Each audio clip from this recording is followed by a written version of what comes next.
naman si Shine. Ako'y nagbabalik. Pagpasensyahan nyo na po at ngayon lang po ako ulit nakapag-upload ng aking video. Gusto ko lang po mag-share ang mga hilig kong gawin. Hindi po ito tutorial channel. At ito po yung number 1, ang paggawa po ng mga DIY o OOTD. No sewing machine. Kinakamay ko lang po kasi wala naman po akong sewing machine. Meron naman akong mahihiraman or pwede naman bumili sa mga online. Pero mas prefer ko po kasi yun talaga yung ginagawa ko dun sa mga damit ko. Nag-i-enjoy lang akong gawin to and nag-i-enjoy lang ako and nasa-challenge lang ako na i-video siya para pagdating ng panahon na puti na yung buhok ko, meron akong makikita sa YouTube. Diba, parang matutuwa ka kasi nagawa mo pala yun nung bata ka pa. Thank you so much lang sa mga nanonood. Kasi sobrang simple lang talaga nung ginagawa ko. Hindi ako professional na mananahi. Hindi ko rin tinuturo kung anong klaseng tahi yung gagamitin dun sa mga ginagawa kong OOTD. Kasi nga, hindi naman ako nag-aral ng pananahi. Siguro nasa sayo naman yun. Kasi para sa akin, kapag tinahi ko yung damit ko, ako naman yung magsusuot. So, hindi siya masagwa at hindi siya makikita at hindi siya makahalata na ganong klaseng tahi lang yun. Natatago naman siya at pag winashing machine naman yung gamit, di naman nasisira kasi dinodoble-doble ko naman yung tahi bago ko gamitin. So lang sa inyo yan guys, hindi ko kayo tuturuan ng mga very specific na mga steps. Gusto ko lang ipakita kung paano ko siya ginagawa. And I hope na na-inspire kayo, na nagugustuhan nyo yung mga ginagawa ko. And habang pinapanood nyo ako, nakakaisip kayo ng mas madaling paraan para sa inyo. Madali sa akin yung ginagawa ko.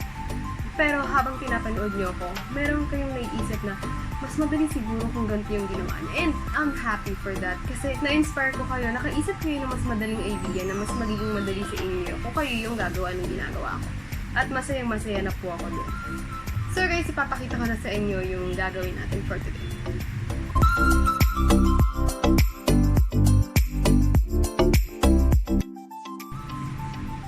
Actually guys, ang cute niya. Para siyang sa Korean na damit.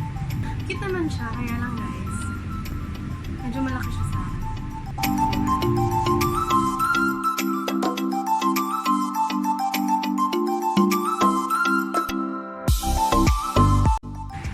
So ito na yung damit. Ang gagawin natin dito ay hahatiin natin siya.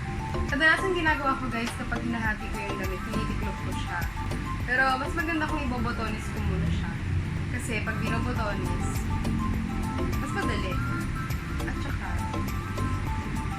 natatawa ako. Pag binotonis natin siya, mas madali siyang gupitin. Botonis ko na siya. Tingin ko na siya kung saan ko siya gustong gupitin. Ayan. Kung napapansin nyo guys sa mga video ko, palagi ko lang tinatansya. Magaling kasi akong tumansya. Dito ko siya hahatiin. Ayan. So ito, gugupitin ko na siya. Guys, kung napapansin nyo, ganito lang ako maggupit. Kasi ito yung madaling paraan ng paggupit para sa akin. Hindi ko talaga siya sinusukat-sukat kasi sanay talaga akong magtansya-tansya lang guys.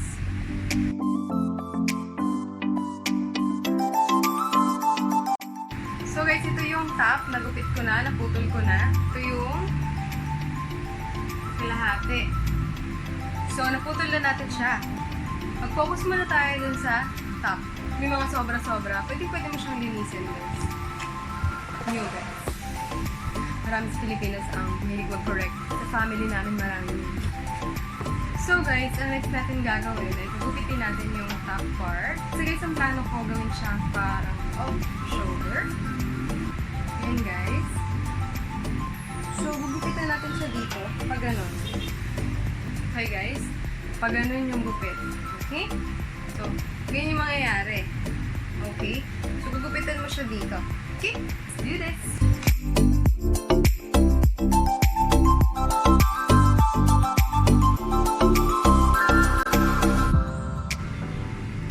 So, guys, ang next ay itatahi na natin yung top. Ititiklop lang natin siya ng ganyan. Tatahian natin siya dito sa loob. Sobrang liit lang ng tahi. Lalagyan natin siya ng garter kasi yung off-shoulder niya may garter. Ang tahi lang na gagawin natin is ganito lang. Yan. Pakunti-kunti lang. Ganyan lang. Yung hindi masyadong makahalata dun sa harap, dito lang natin siya gagawin. Hindi ko alam kung anong tawag sa tahi na yan. Pero as much as possible, hindi siya nakikita dun sa kabilang side. Ayan, ganyan lang yung tahi niya guys. So, tuloy-tuloy lang natin.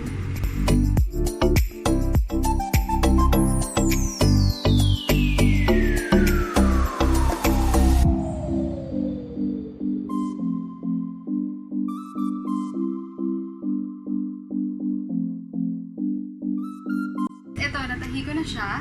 Natahi ko na yung part na paglalagyan natin ng garter. Hindi naman masyadong halata yung mga tahi. So, lalagyan na natin siya ng garter.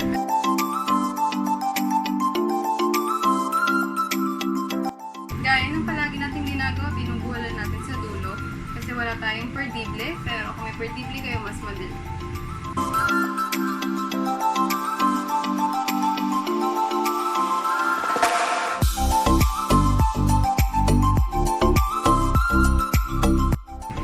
Siyempre, tatahian na natin si garter ay pagdudugtungin natin.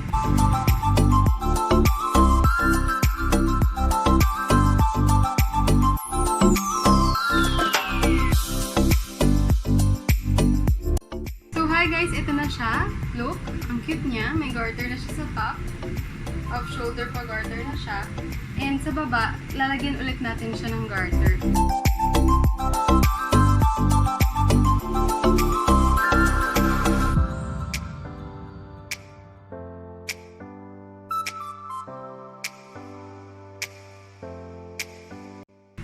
Ayan guys, natahi na natin siya. So, ready na natin ilagay yung garter.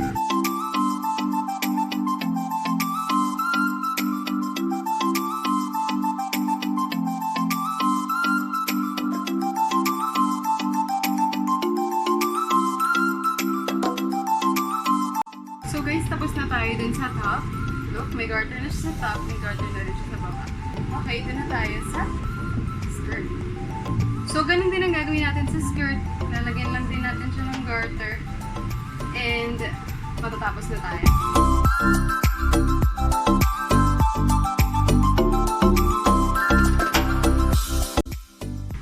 So, ito na siya guys. Kulang na lang siya ng garter.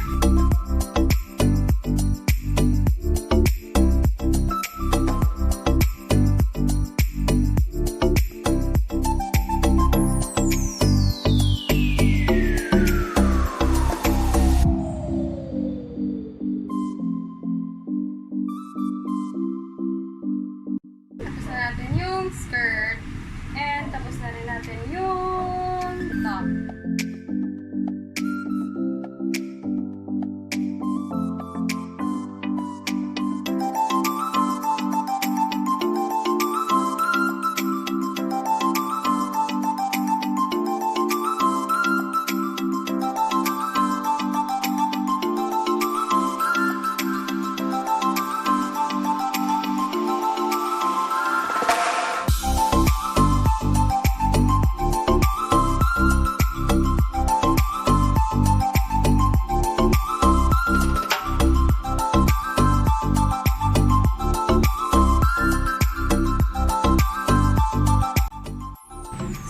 Nakita niyo naman kung anong transformation yung ginawa natin for today. Sana nagustuhan nyo at i-share nyo sa inyong mga kakilala. Baka sakaling marami silang mga ganong klase ng damit. Again guys, hindi po ako professional na mananahe at hindi po ako nag-aral ng pananahe. Ano lang po yung ipinapakita ko sa inyo ay yun po yung pinakamadaling paraan na kaya kong gawin. Kung ano lang yung pananahi na ginagawa ko, ay yun yung tingin ko na hindi naman masagwang tingnan at matibay naman yung damit kapag yun yung gagawin kong tahi. Kapag ginagawa ko yung mga videos, after that, bago ko gamitin yung mga damit, tinatahi ko ulit siya, dinodoblehan ko lang yung mga tahi na ginawa ko sa video kasi syempre kailangan kong matapos agad at mapakita agad sa inyo yung outcome. Sasuggest ko lang guys, kung kayo'y gagawa ng mga OOTD at kagaya ko, gamit lang ay tahing kamay. Syempre, kailangan natin tibayan yung tahi.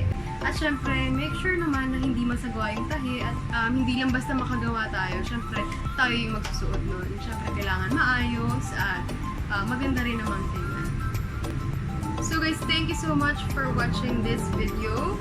Pwede nyo pang balikan yung mga dati nating videos at pwede nyo abangan ang mga susunod pa nating videos. At sana, kahit hindi po ganun ka-perfect ang aking ginawa, ang aking paraan, ang aking mga kagamitan, sana nakakuha kayo ng idea at na-inspire kayo. So guys, kung nagustuhan nyo ang aking video for today, pwedeng-pwede nyong i-hit ang like button. At syempre, pwede kayong mag-iwan ng inyong mga comments at suggestions. So sa mga bago po sa aking channel, kung inyo pong nagustuhan ang aking video for today at naisip pang makita ang mga susunod kong video, libreng-libre po ang mag-subscribe. Just click the subscribe button at idamay nyo na rin po yung katabi niyang notification bell para sa mga susunod kong video ay mananotify kayo agad. So guys, again, salamat sa panonood sa aking channel at God bless you all at sana ay magkita-kita pa tayo sa aking mga susunod na videos.